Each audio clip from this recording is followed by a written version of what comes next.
जय हिंद दोस्तों, कैसे हो आप सभी। सपोज करता हूँ कि आप सभी अच्छे होंगे। तो आपके जो BSS टेट की तैयारी कैसी चल रही है बताइएगा। अच्छी ही चल रही होगी। चलिएगा तो आपकी ये क्लास आज की स्टार्ट करते हैं।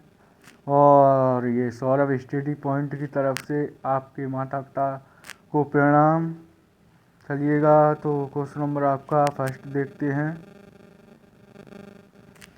विज्ञान के प्रतिभाशाली छात्र की क्षमताओं को बढ़ाने के लिए विज्ञान के प्रतिभाशाली छात्र हैं उनकी क्षमताओं को बढ़ाने के लिए निम्न में से कौन अधिक लाभदायक होगा। जो विज्ञान में जो प्रतिभाशाली छात्र होते हैं या जो प्रतिभाशाली छात्र होते हैं उनकी जो क्षमता हैं उन्हें बढ़ाने के लिए कौन सबसे अधिक लाभदायक होगा बताइएगा। कमज़ोर छात्रों की मदद के लिए प्रेरित करना है या उसे जांच करने के लिए करना या नई परियोजना में मदद करना या उसे स्व अध्ययन के लिए निर्देश देना। बताइएगा कौन सा होगा पहले ऑप्शन में।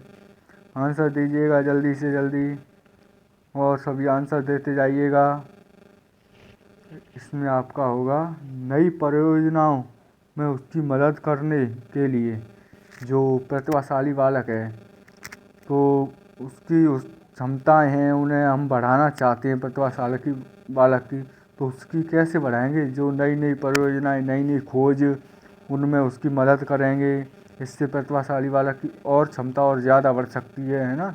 चलिएगा नेक्स्ट क्वेश्चन देखते हैं आपका दूसरा। और इस चैनल को सब्सक्राइब और वीडियो को अपने दोस्तों के पास ज़रूर शेयर करें जो भी तैयारी कर रहे हैं BSS टेट की, क्योंकि ये वीडियो बहुत ही इम्पोर्टेंट होने वाली है आपके लिए। तो BSS के सभी जो स्टूडेंट्स हैं, भाई बंधु हैं, आपके दोस्त हैं, उन सब के लिए इसे शेयर कर दीजिएगा, है ना। तो चलिए क्वेश्चन नंबर दूसरा है। निम्न में से कौन सा कथन प्राथमिक स्तर पर EVS पढ़ाने का उद्देश्य नहीं है। नेगेटिव क्वेश्चन है, नहीं पूछ रहा है। बताइएगा कौन सा नहीं होगा प्राथमिक स्तर पर EVS पढ़ाने का उद्देश्य। तो प्राकृतिक और सामाजिक पर्यावरण के बारे में जिज्ञासा जगाना या संज्ञानात्मक और मनोगतिक कौशल की ओर ले जाने वाली समन्वयी और समावेशी और व्यवहारिक गतिविधियों का संलग्न करना, ये समावेशी है ना। और मूल्यांकन के लिए शब्दों और परिभाषाओं के साथ शिक्षार्थियों का नेतृत्व करना और जीवन और पर्यावरण की चिंता के मूल्यों को आत्मसात करना। बताइएगा कौन सा आंसर होगा आपका इनमें से। तो जल्दी से आंसर दीजिए। इसमें आपका आंसर होगा सी। कौन सा? सी ऑप्शन सही होगा, है ना, क्योंकि जो नेगेटिव पूछ रहा है इसमें, है ना।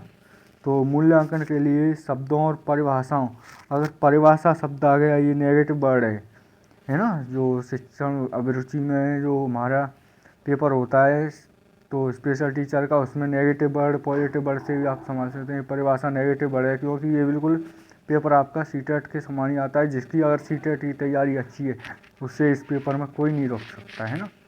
तो परिभाषाओं के साथ शिक्षार्थियों परिभाषाओं के साथ नेतृत्व नहीं करेंगे। और ये प्राकृतिक और सामाजिक पर्यावरण के बारे में जिज्ञासा जगाना, ये बात सही हो जाएगी क्योंकि कोई बालक है, स्टूडेंट है, तो उसे हम पढ़ाएंगे तो प्राकृतिक यानी कि उसे सामाजिक परिवेश से जोड़ के उसे बताएंगे, है ना। और संज्ञानात्मक और मनोगतिक कौशल के विकास की ओर और समावेशी शिक्षा तो आपके में मोस्ट है ही, तो ये भी सही हो जाएगा। जीवन और पर्यावरण की चिंता और मूल्यों का आत्मसात, यानी कि 3 सही हो जाएंगे और सी ऑप्शन आपका नेगेटिव हो जाएगा। चलिएगा तो आपका क्वेश्चन नंबर 3। EVS पाठ्य पुस्तक में रेलवे टिकट का नमूना दिखाने पर विचार। जो EVS के पाठ्य पुस्तक में जो रेलवे टिकट का क्वेश्चन आता है तो उस टिकट को दिखाने का विचार किससे संबंधित है बताइए। छात्रों को रेल किराए के बारे में बताने से, यानी पॉजिटिव क्वेश्चन है, पॉजिटिव पूछ रहा है। इसमें कौन सा होगा। या उन्हें टिकट में उपयोग किए जाने वाले संक्षिप्तकारों का ज्ञान प्रदान करने से, या निर्णय लेने के लिए छात्रों के कौशलों को बढ़ाना, या वास्तविक जानकारी के साथ बातचीत और अवलोकन के कौशलों को विकसित करने के अवसर देना। बताइएगा कौन सा होगा आपका इसमें। तो और अगर कोई भी नया हो इस चैनल पर, पहली बार वीडियो देख रहा हो, तो चैनल को ज़रूर भाई सब्सक्राइब कर लेना, है ना। तो जो छात्रों को रेल टिकट के बारे में ये नेगेटिव हो जाएगा, ये नहीं होगा। और उन्हें टिकट उपयोग के लिए किए जाने वाले विभिन्न संचापात और संक्षाप्ति जो संक्षिप्ताक्षरों का ज्ञान प्रदान करते हैं वो हो जाएगा। या निर्णय लेने के लिए छात्रों के कौशल को बढ़ाना, यानी कि इसमें ये अवसर देना हो आ गया डी ऑप्शन में। वास्तविक जानकारी के साथ बातचीत और अवसर, तो अवसर वाला जो क्वेश्चन होता है वह इसमें CDP यानी कि जो पेडागोजी होती है उसमें सबसे मोस्ट होता है, यानी कि वही ज़्यादातर सही होगा। तो इसमें आपका डी ऑप्शन बिल्कुल सही हो जाएगा। और क्वेश्चनों से अच्छा सबसे बेटर यही होगा, है ना। चलिएगा नेक्स्ट क्वेश्चन है आपका अगला।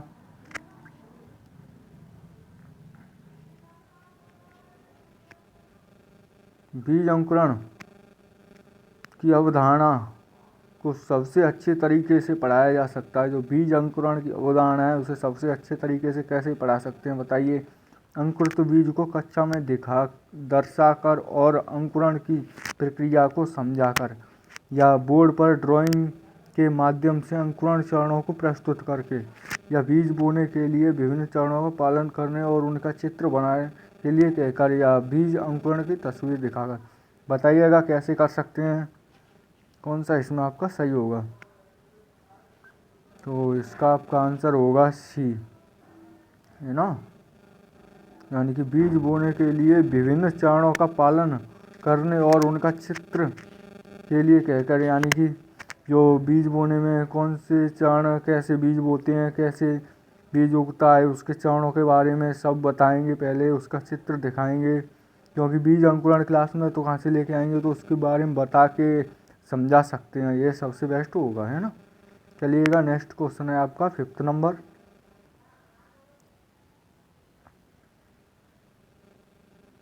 निम्नलिखित में से कौन सा EVS पाठ्य पुस्तक में पहेली और पजल को शामिल करने का उद्देश्य नहीं है। जो EVS पाठ्य पुस्तक में पहेली और जो पजल है उसे शामिल करने का उद्देश्य कौन सा नहीं होगा। इनमें से नेगेटिव पूछ रहा है, यानी कि 3 सही होंगे, एक गलत होगा, वही गलत वाला आपका आंसर सही होगा। और ज़्यादातर हम पेपर में जल्दी में क्वेश्चन को पढ़ते हैं, नेगेटिव नहीं देख पाते हैं, तो हमारा क्वेश्चन गलत हो जाता है ना। तो क्वेश्चन यानी प्रश्न को ध्यान से अच्छी तरह आपको पढ़ना है अगर पेपर में। चलिएगा, तो ये है छात्रों के आलोचनात्मक चिंतन की क्षमता विकसित करना, या छात्रों के तर्क क्षमता विकसित करना, या छात्रों के मन को भ्रमित करना, या छात्रों के मन में भ्रमित करने और उसे भ्रमित की जो आनंद लेने देना, जो भ्रमित किया है उसमें आनंद लेने देना। इसमें आपका आंसर कौन सा सही होगा 5वें नंबर में। तो इसमें सही आप इसे ऐसे निकाल सकते हैं, अगर आपकी समझ में नहीं आ रहा है तो पॉजिटिव के हिसाब से, यानी आलोचना चिंतन क्षमता विकसित, अगर विकसित कर रहे हैं चिंतन क्षमता बालक में तो ये सही हो जाएगा। यानी बातें करना, किसी से बात यानी कि ये विकसित कर रहे हैं, सही हो जाएगा। तर्क क्षमता यानी कि गणितीय के अंतर्गत जो तर्क क्षमता विकसित करते हैं, यह भी सही होगा। और जो मन भ्रांति यानी कि ये छात्रों के मन में भ्रांति करना, ये बिल्कुल नेगेटिव होगा। तो अगर छात्र के मन में हम भ्रांति यानी कि कोई जो संदेह या भ्रांति या ऐसा कुछ उत्पन्न कर देंगे, या उसके अंदर कोई इच्छा दबी रह जाएगी, यानी कि भ्रांति बनी रहेगी, तो वो कैसे सीखेगा, उसी के बारे में सोचता रहेगा। इसलिए बालक को हम पढ़ा रहे हैं तो सबसे पहले उसकी जो समस्या है उसे दूर करना होगा, उसी समस्या का पता लगा कर, है ना। तो इसमें सी ऑप्शन आपका सही हो जाएगा। चलिएगा आपका नेक्स्ट क्वेश्चन देखते हैं अगला 6 नंबर।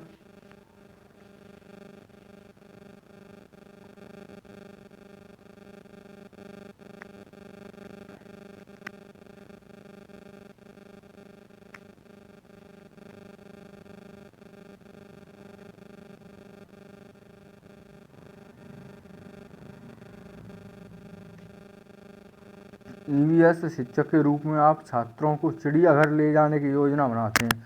यानी कि जो आप EVS यानी पर्यावरण के टीचर हैं, तो आप किसी स्टूडेंट यानी कि बालकों को या टूर पर चिड़ियाघर में ले जाना चाहते हैं अपने क्लास के स्टूडेंट को, तो निम्नलिखित में से आप छात्रों को कौन सी गतिविधियाँ शुरू करने की अनुमति नहीं देंगे। यानी जो छात्र हैं उसे कौन सी गतिविधि को करने की अनुमति नहीं देंगे, बताइएगा। चिड़ियाघर में उन जानवरों की तस्वीर ले जाना जिन्हें वे वहाँ देखेंगे, या चिड़ियाघर में वे जो कुछ भी देखते हैं उसका चित्र बनाने के लिए अपनी ड्राइंग की किताब अपने साथ ले जाना, या चिड़ियाघर में जानवरों के लिए बहुत सारा खाना साथ ले जाना, या चिड़ियाघर में विभिन्न जानवरों के लिए ये खाए जाने वाला सामान ले जाना। बताइएगा इसमें आपका आंसर कौन सा सही होगा 6वें नंबर में। तो देखिएगा, चिड़ियाघर में उन जानवरों की तस्वीर ले जाना जिन्हें वे वहाँ देखेंगे, ये तो कहीं तक सही हो सकता है। और चिड़ियाघर में वे जो कुछ भी देखते हैं उसका चित्र बनाने के लिए, तो इससे उनकी नॉलेज बढ़ेगी, ये भी सही होगा।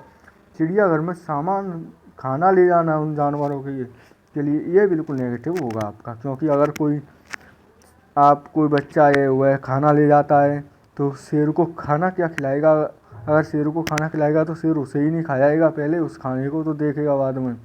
तो इसलिए चिड़ियाघर में खाना ले जाना बिल्कुल वर्जित है। और डी ऑप्शन आपका ये भी सही है, तो इसका आपका आंसर हो जाएगा सी, है ना। तो चलिएगा, नेक्स्ट क्वेश्चन है आपका 7वां नंबर।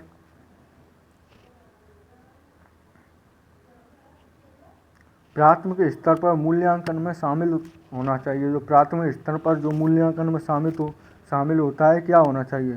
शिक्षार्थियों और अभिभावकों के साथ निरंतर और असंरचित शिक्षक अवलोकन, या प्रत्येक सप्ताह किए गए औपचारिक परीक्षण और खेल शामिल होने चाहिए जो रिपोर्ट कार्ड में दर्ज किए जाएं, या वर्ष के और अंत में अर्धवार्षिक परीक्षाएं, ये तो कैसे भी नहीं होगा। और पास या फेल के रूप में युवा शिक्षार्थियों के मूल्यांकित, और ये भी नहीं होगा। तो इसमें आपका आंसर कौन सा होगा, देखिएगा। ये दो रह गए हैं आपके, इनमें से आंसर दीजिए 7वें नंबर में। इसमें होगा आपका ए ऑप्शन सही 7वें में, है ना। यानी शिक्षार्थियों और अभिभावकों के साथ निरंतर असंरचित शिक्षक अवलोकन, यानी जो बच्चे के अभिभावक होते हैं उनसे बातचीत करना, और बच्चों को जो विकास हुआ है या जो प्रॉब्लम है उसके बारे में बताना, या घर पे कैसे बच्चा पढ़ रहा है, क्या कर रहा है, उसकी जानकारी अभिभावकों से ऐसे बातचीत करके निकालना, ये हो जाएगा, है ना। और ये दर्ज करना, तो ये रिपोर्ट कार्ड ये भी सही हो सकता था, पर इसमें दर्ज करना ये रिपोर्ट कार्ड से संबंधित आ गया, तो इतना सही नहीं होगा जितना ए ऑप्शन आपका सही होगा, है ना। चलिएगा, नेक्स्ट क्वेश्चन है आपका 8th नंबर। आपका पेपर बस सीधा यहीं से आएगा, है, आप बस तैयारी करते रहिएगा। पूरा पेपर इन्हीं जो BSS टेस्ट का है वो यहीं से छपेगा। EVS कक्षा में सरल प्रयोग और प्रदर्शन किए जा सकते हैं। जो EVS की कक्षा है उसमें सरल प्रयोग और प्रदर्शन कैसे किए जा सकते हैं। छात्रों को अपने दम पर सीखने और अवलोकन करने को कौशल बनाने में सहायता करना, या वरिष्ठ कक्षाओं में जो किया जा रहा है उसका पालन करना, या छात्रों द्वारा उठाए गए प्रश्नों के आधार पर विचार करना और विश्लेषण, अवलोकन और रिकॉर्ड करना, या कक्षा में अनुशासन बनाए रखने के लिए छात्रों को नियंत्रित करना। कौन सा आंसर होगा इसमें आपका, बताइए 8वें नंबर में।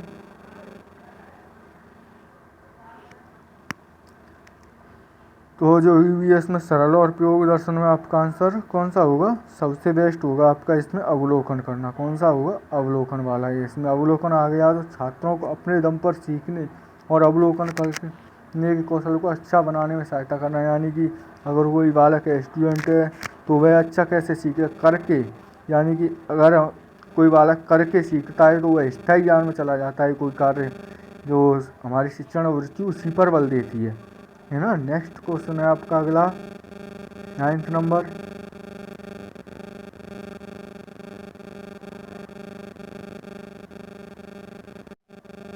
तो ये आपका 9th नंबर है। असाइनमेंट के बारे में निम्नलिखित में से कौन सा कथन सही है। जो असाइनमेंट के बारे में सही कथन है कौन सा है, विविधता और अभ्यास के लिए असाइनमेंट को हर दिन गृह कार्य के बाद कक्षा कार्य के रूप में दिया जाना चाहिए।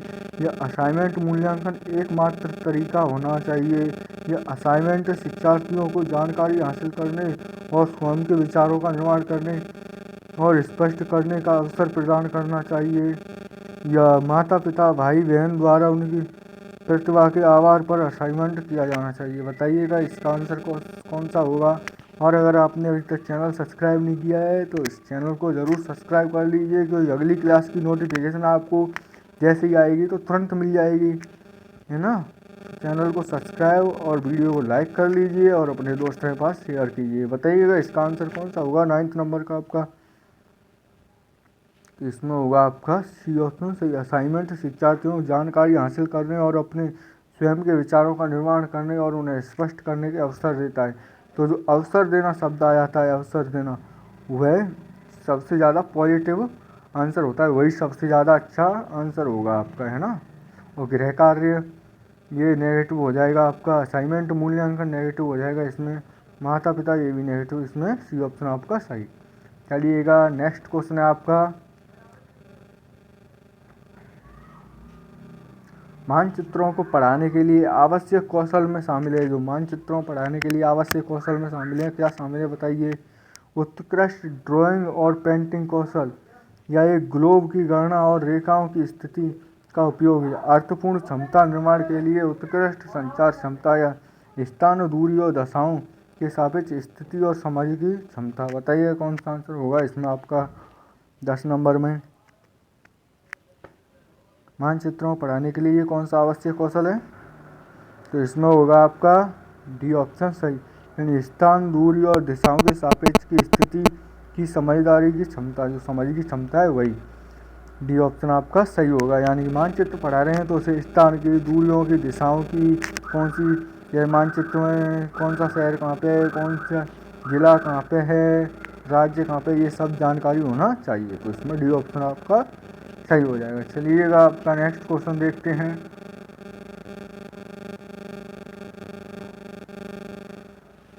ईवीएस कक्षा में अवधारणा को समझने के लिए कविताओं और कहानियों कहने का उपयोग मदद करता है। जो ईवीएस की कक्षा है उसमें कविताओं और कहानियों को कहने में जो मदद करता है वह क्या होगा।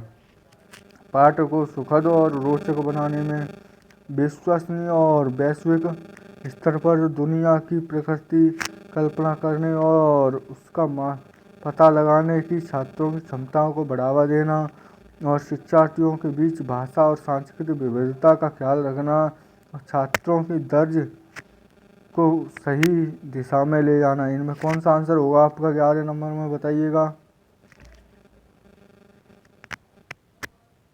तो इसमें आपका आंसर होगा बी, विश्वसनीयता और विश्व स्तर पर दुनिया की प्रकृति की कल्पना करना और उसका पता लगाने की छात्रों की क्षमता को बढ़ावा देना। इसमें बी ऑप्शन आपका सबसे बेस्ट होगा, सही होगा, है ना। चलिएगा नेक्स्ट क्वेश्चन देखते हैं आपका 12 नंबर।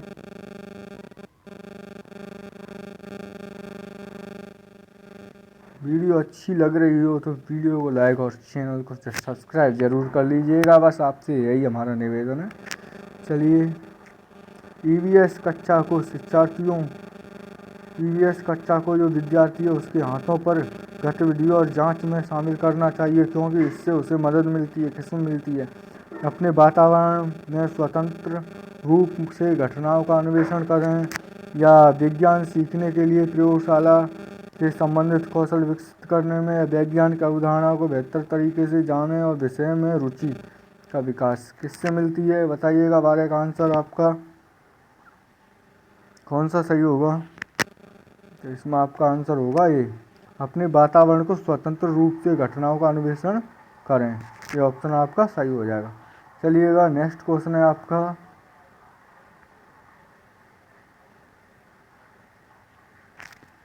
एक शिक्षिका अपने छात्रों को पीटी यानी सरीसृप के बारे में पढ़ाते हुए वह कई उदाहरण देकर पाठ शुरू करती है और छात्रों से उन विशेषताओं को खोजने के लिए कहती है जो उनके पास थी।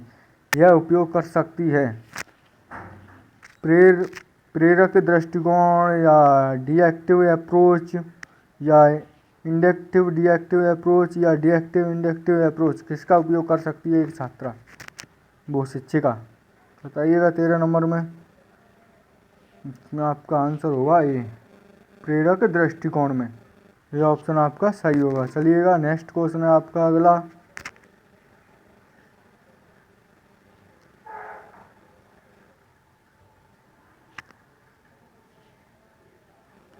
कक्षा 5 के छात्रों के लिए एक शिक्षक जानवरों के बोझ पर एक कक्षा ले रहा है।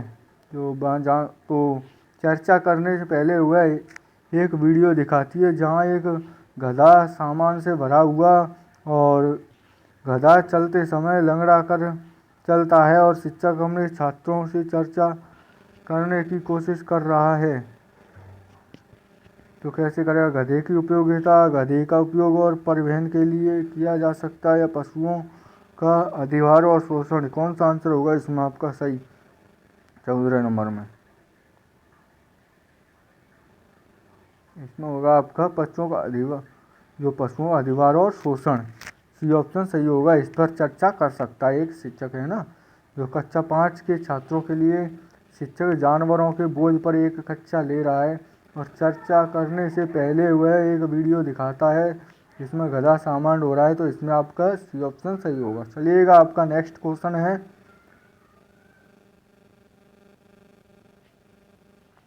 ईवीएस के पीछे की विचारधारा अरबिंदो और गांधी जैसे शैक्षिक विचारकों और दर्शन के साथ मेल खाती है। तो इसमें ईवीएस है क्या है? बच्चों को में समस्या सुलझाने की क्षमता विकसित करना, या बच्चों का समग्र विकास करना, या बच्चों में सामाजिक क्षमताओं का विकास करना, ये सभी। कौन सा आंसर होगा इसमें आपका 15 नंबर? ईवीएस की विचारधारा किससे संबंधित है?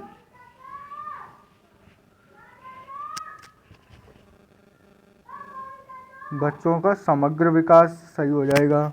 समस्या सुलझाने की क्षमता विकसित करना ये भी हो सकता है, और बच्चे सामाजिक और क्षमताओं का विकास करना बच्चों में। तो इसमें आपके तीनों ऑप्शन डी ऑप्शन सही हो गए, है ना। चलिएगा आपका नेक्स्ट क्वेश्चन है 16 नंबर। ईवीएस वर्ग के लिए बच्चों के प्रश्न महत्वपूर्ण हैं क्योंकि वे एक संकेतक हैं। बच्चों को क्या नहीं पता है, बच्चों का जानना चाहते हैं, ये बच्चे क्या जानना चाहते हैं, ये स्वीकार करते हैं कि शिक्षक समझाने में सक्षम नहीं है। बच्चों की याद करने की क्षमता क्या नहीं होगा 16 में?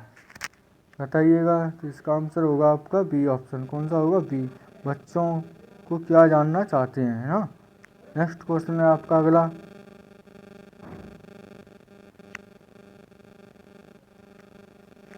ईवीएस में स्टोरी टेलिंग एक प्रभावी शिक्षण रणनीति है। जो ईवीएस स्टोरी टेलिंग है वह एक प्रभावी शिक्षण रणनीति है। कौन सी होगी बताइएगा। यह सीखने वालों को सुनने की क्षमता विकसित करने में मदद करता है। यह दूसरों के संदर्भ में स्थिति कल्पना करने की क्षमता विकसित करता है। इसमें शिक्षार्थियों में कहानी लेखन की क्षमता विकसित होती है।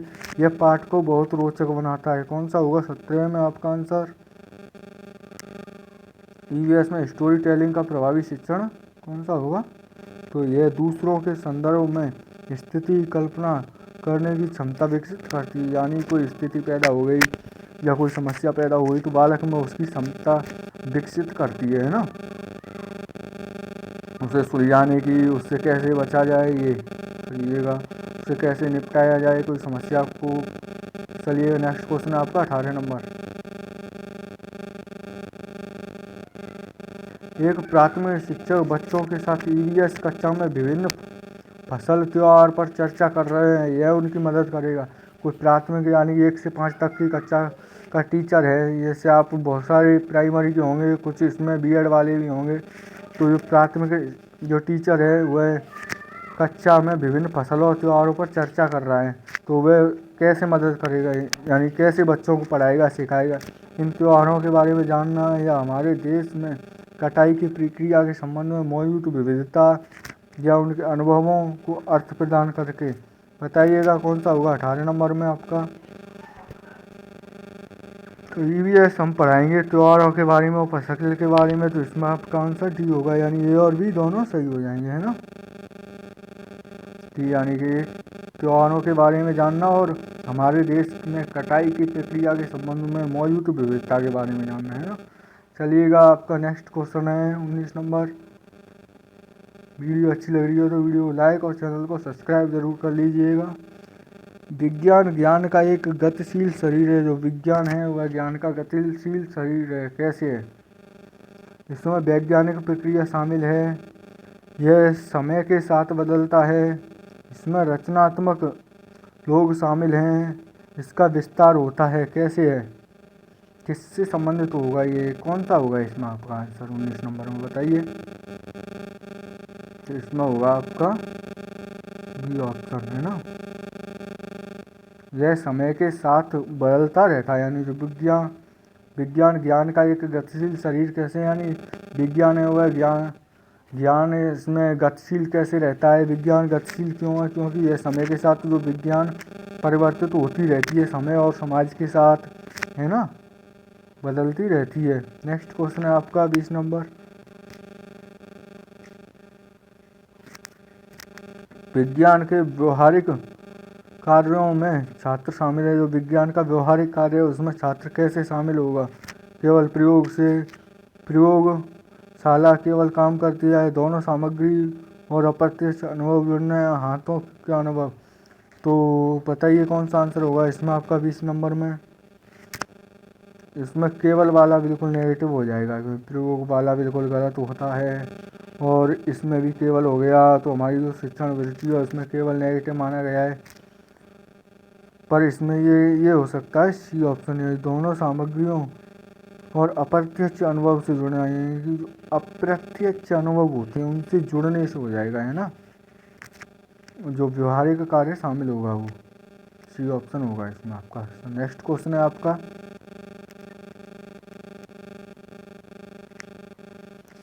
विज्ञान शिक्षण में दृष्टिकोण होना चाहिए। जो विज्ञान का शिक्षण है उसमें दृष्टिकोण होना चाहिए। कैसा होना चाहिए? बाल केंद्रित, स्कूल केंद्रित, पाठ्य पुस्तक केंद्रित या शिक्षक केंद्रित। जो विज्ञान शिक्षण या ईवीएस, यानी कि ईवीएस विज्ञान में आती है, ईवीएस शिक्षण का पाठ्यक्रम कैसा होना चाहिए बताइएगा। 21 नंबर का आपका आंसर। तो ईवीएस को अगर हम किसी बालक को पढ़ाएंगे तो उसका जो शिक्षण होगा वह बाल केंद्रित होगा, क्योंकि जो एनसीएफ 2005 और एनईपी जो 2020 है आपकी, उसके अनुसार बाल केंद्रित, यानी बालक को भगवान के रूप में भगवान मानना चाहिए, ना उसे पीट सकते हैं ना मार सकते हैं। और बाल केंद्र शिक्षा पर बल देता है जो आपका एनईपी 2020 है वो, क्योंकि शिक्षा होनी चाहिए कैसी? बाल केंद्रित, यानी शिक्षा बिना बोझ के, एनसीएफ 2005 के अनुसार। चलिएगा, आपका नेक्स्ट क्वेश्चन है 22 नंबर।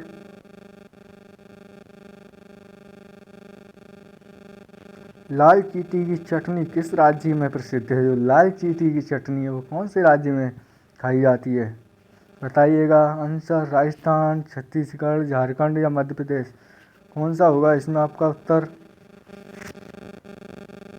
लाल चींटी की चटनी के लिए प्रसिद्ध राज्य होगा आपका कौन सा होगा? बी, छत्तीसगढ़ राज्य लाल चींटी की चटनी के लिए प्रसिद्ध है ना। नेक्स्ट क्वेश्चन है आपका अगला।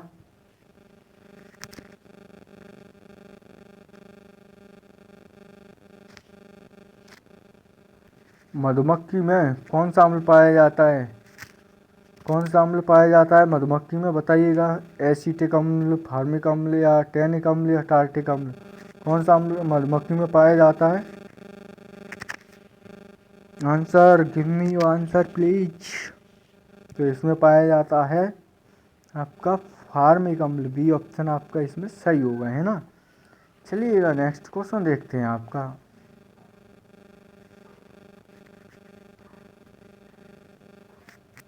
जम्मू एंड कश्मीर को चाय को क्या कहा जाता है? जो जम्मू और कश्मीर में जो चाय होती है उसे किस नाम से जाना जाता है, यानी क्या कहते हैं बताइए। चाय, कॉफ़ी या कहवा या ये कोई नहीं। क्या कहते हैं जम्मू और कश्मीर में चाय को बताइए। ये कहा जाता है जम्मू और कश्मीर में चाय को कहवा। क्या के किसके नाम से जानते हैं? कहवा खा कहते हैं। इसमें सी ऑप्शन आपका सही होगा। और आपका नेक्स्ट क्वेश्चन है अगला।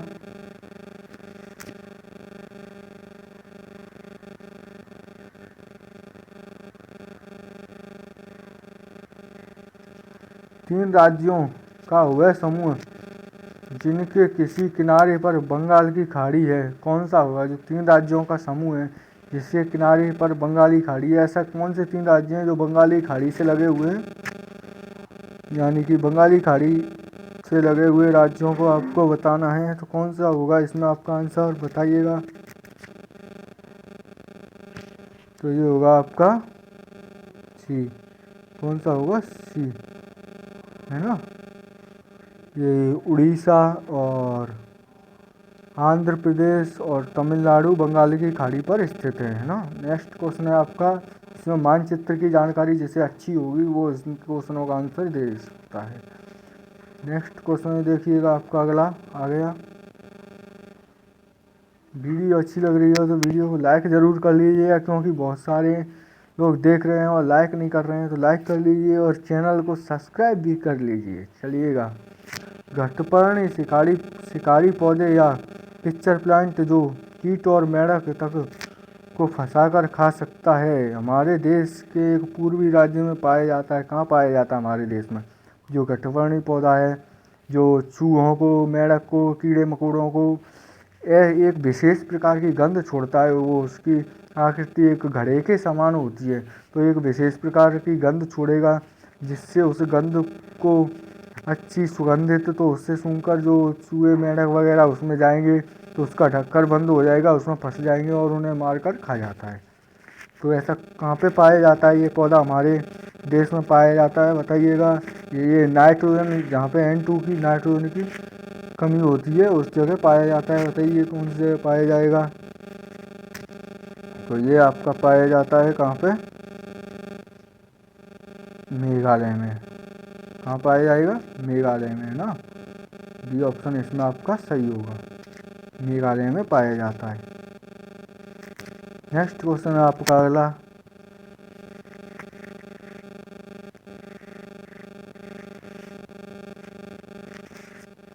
किस पौधे की लकड़ी कीट से प्रभावित नहीं होती है? ऐसा कौन सा पौधा है जो जिसकी लकड़ी में घुन नहीं लगता है या जो कीट से प्रभावित नहीं होती, यानी कि दीमक नहीं लगती है?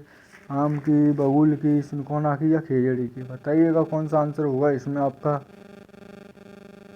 तो ये होता है आपका खेजड़ी। जो खेजड़ी की लकड़ी होती है इसमें कभी दीमक नहीं लगती। ये आपके कौन से राज्य में पाया जाता है? सर्वाधिक राजस्थान राज्य में खेजड़ी पाया जाता है, खेजड़ी के लिए प्रसिद्ध है। यहाँ राजस्थान राज्य में खेजड़ी गांव में अमृता देवी बिश्नोई पुरस्कार के लिए उन्होंने 363 महिलाओं को एक राजा ने कटवा दिया था। इस कहानी के बारे में आपको पता ही होगा, सुनी हो तो। ये खेजड़ी ये छायादार वृक्ष है जो कि रेगिस्तान के राजस्थान में पाया जाता है। डी ऑप्शन आपका सही होगा। चलिएगा, नेक्स्ट क्वेश्चन है आपका,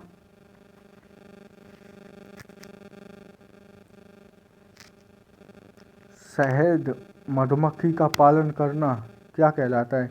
जो शहद के लिए मधुमक्खियों को पालन करते हैं या मधुमक्खियों का पालन क्या कहलाता है? बताइएगा आंसर क्या होगा इसका।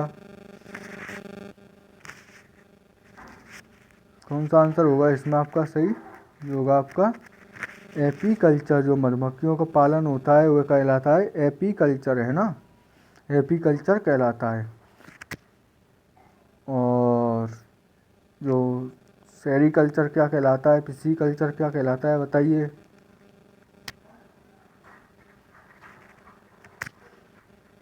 जो रेशम कीट पालन होता है वो सेरीकल्चर कहलाता है, और पिसीकल्चर ये आपको कमेंट में बताना है। नेक्स्ट क्वेश्चन है आपका,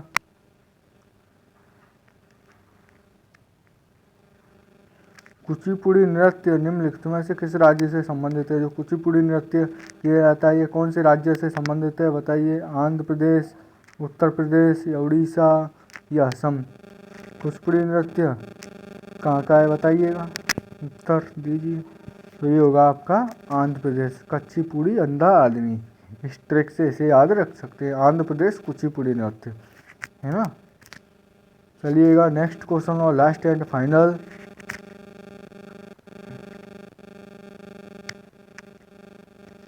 मैदानी इलाकों में गांव के बच्चे अपने स्कूल तक पहुंचने के लिए किस साधन का प्रयोग करते हैं? जो मैदानी इलाके होते हैं उनमें जो बच्चे स्कूल जाते हैं तो वो किस साधन का प्रयोग करते हैं स्कूल जाने के लिए? बताइए। ऊंट गाड़ी का, या ट्रॉली का, बैलगाड़ी का या बल्लमना का, किसका उपयोग करते हैं?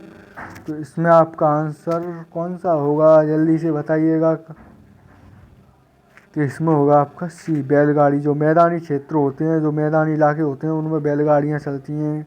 तो वहाँ पे जो बच्चे होते हैं वह स्कूल जाएंगे तो कैसे जाएंगे? बैलगाड़ी के द्वारा। मिलते हैं नेक्स्ट वीडियो में। अगर वीडियो अच्छी लगी हो तो वीडियो को लाइक और अपने कुछ दोस्तों के पास शेयर कीजिएगा। और वीडियो देखने के लिए बहुत बहुत धन्यवाद। और चैनल सब्सक्राइब नहीं किया है तो उसे सब्सक्राइब कर लीजिए।